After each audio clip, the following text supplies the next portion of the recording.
Now it gets exciting. We've added a new character.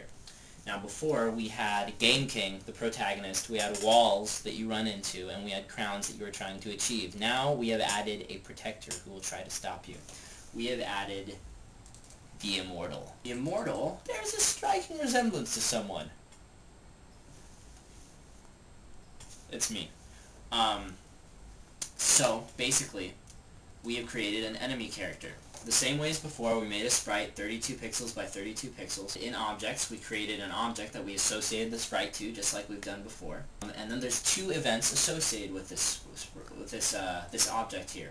We have the create event, which basically means as soon as the game begins and this object comes into existence, which it will come to existence because we place this enemy into the room. So as soon as you start to the game, he is created, triggering the create event, and then he immediately starts moving horizontally. This is his function in life. It's all he does. He doesn't need to have specific controls to move around like Game King does.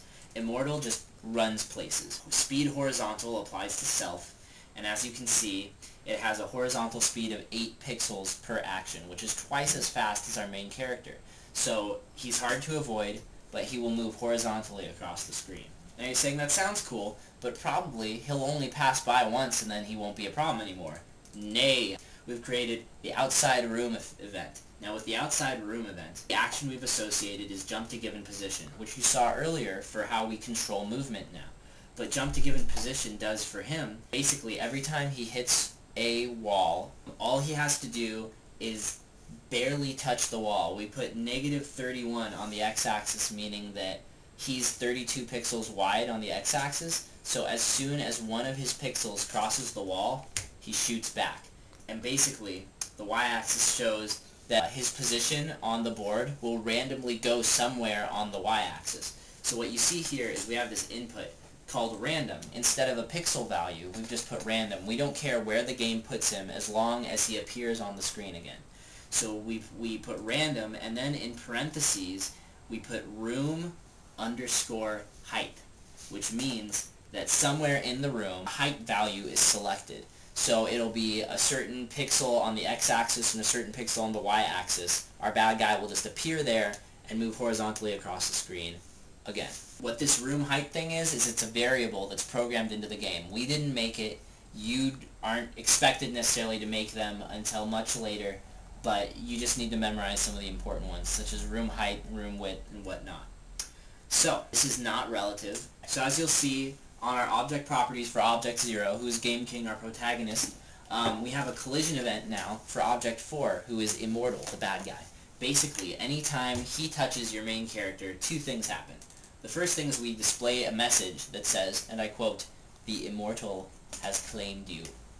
The second thing that happens is that the current room that you're in starts over. So basically, you fail. It's a really simple system, and it works well. We also have added, for our own little creative purposes, another event called Room Start.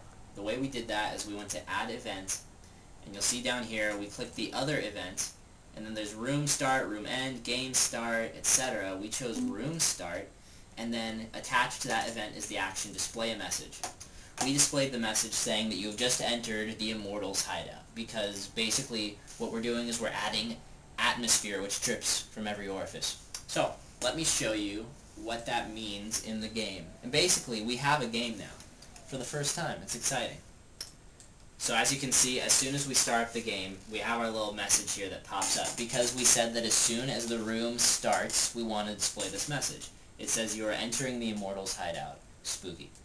Okay, so now, check this out. We have a totally new thing happening here.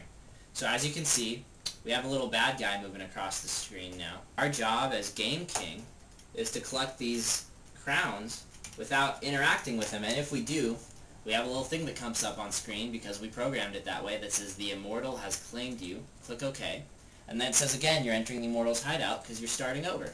Everything resets and you go back to the beginning. We have a game, ladies and gentlemen, but not a whole game.